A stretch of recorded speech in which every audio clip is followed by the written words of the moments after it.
Hi guys, so this is my update, not official update, but this is my update sa cellphone ko, sa main phone ko na in-update ko sa iOS 26 back on 2 days ago, 3 days ago, or 1 day ago. So ito na siya. So upon experience of using this iPhone 11 and iOS 26 is hindi naman bumagal yung mismong phone. Okay pa rin naman yung response ng mismong phone. One of the weirdest thing lang nga, yung sabi nga nila, is yung camera is mukha siyang Android. Yung parang layout niya. Pero para sa akin is okay lang naman. Ayan. And nagustuhan ko rin yung liquid crystal niya. Kasi tira niyo, pagka ginanon mo siya, para siyang tubig. Mukha siyang tubig kapag naglilipat ka ng icon. So sa akin nagustuhan ko yon. And also pala napansin ko pala sa camera niya is mas gumanda yung HDR. Hindi ko rin alam, lagi ko sinasabi na dry ang iPhone, na dry ang camera ng iPhone. Pero nagustuhan ko yung camera nito ngayon kasi nga, kapag nagsasalamin ako, hindi ko na kailangan tumingin pa sa salamin para lang makita kung talagang may pores ba o wala. So sa ngayon meron akong ginamit. So yun, so nagustuhan ko siya, in-a-point na. Pero oo, lumala nga yung pagka-dry niya. Pero kung hindi ka naman stress, okay naman yung camera. Ayun, so yun naman yung experience ko sa iOS 26. Ang isa pa pala nagustuhan ko sa interface ni iOS 26 is yung lock screen niya. Kung makikita yung lock screen niya, ang laki ng relo. Like halimbawa, nakalapag lang yung cellphone mo siya, titignan mo yung cellphone mo, makikita mo na yung oras. Ang ganda. And customizable rin naman siya. And also pala, yung response ng phone ko sa Apple Watch, mas bumili siya. Hindi ko lang alam kung dahil lang ba sa update, so hindi ko alam. And also pala, ang pinaka-important dito is na-resolve niya yung signal issue. Kasi dati, iOS 18 itong phone na ito, and nakaka-experience ako na, for example, nasa labas ako, yung nakabukas yung data connection. Tapos bigla akong tatawag via phone, yung via SIM card. Hindi ako makakatawag hanggat hindi ko nire-restart yung phone ko. Like, di ba, kapag halimbawa urgent sa labas, tapos yun, so kailangan mo pa siya mag-restart pa para makatawag ka. So, na-resolve na siya. So, sinubukan ko siya kahapon, and yun, umokay nga yung quality. Ang napansin ko pala, I think wag ka mag-update into iOS 26 kung yung battery health mo is mababa na. So yun lang yun. Halimbawa, kasi 'di ba iPhone 11, katulad nito, 3 years na to sa akin. And napalitan na rin siya ng battery.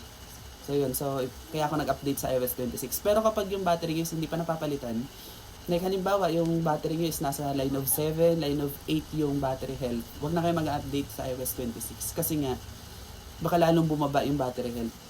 Nakakaano siya tawag dito, during an update, masyadong malaki yung space na kailangan ni-update. And possibly, pwedeng ma-degrade lalo yung battery. Baka mabawasan ng 3% yung battery health, so malaking bagay yun. So, mas bibilis yung malobat. Isa pa pala na na-resolve nito, hindi ko alam kung ano bang nangyari, is yung wireless charging. So, thankfully, ngayon gumagana na siya. Wait lang. Gumagana na yung wireless charging niya ngayon. Ngayon yung after an update. Pero yung hindi ko pa siya na-update, hindi na gumagana. Hindi ko alam kung ano nangyari dito.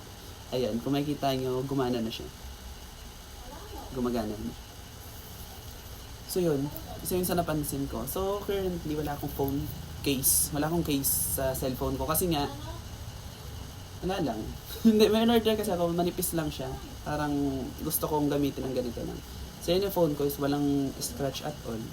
Yun siya. And also pala, pinaka nagustuhan ko ngayon na sa update is yung 0.5. Hindi ko alam kung sa ibang iPhone 11 din o sa akin lang. Mas luminaw si 0.5. Hindi ko alam. Kasi ganyan yung ano ko, diba? Basta pag ipo 0.5,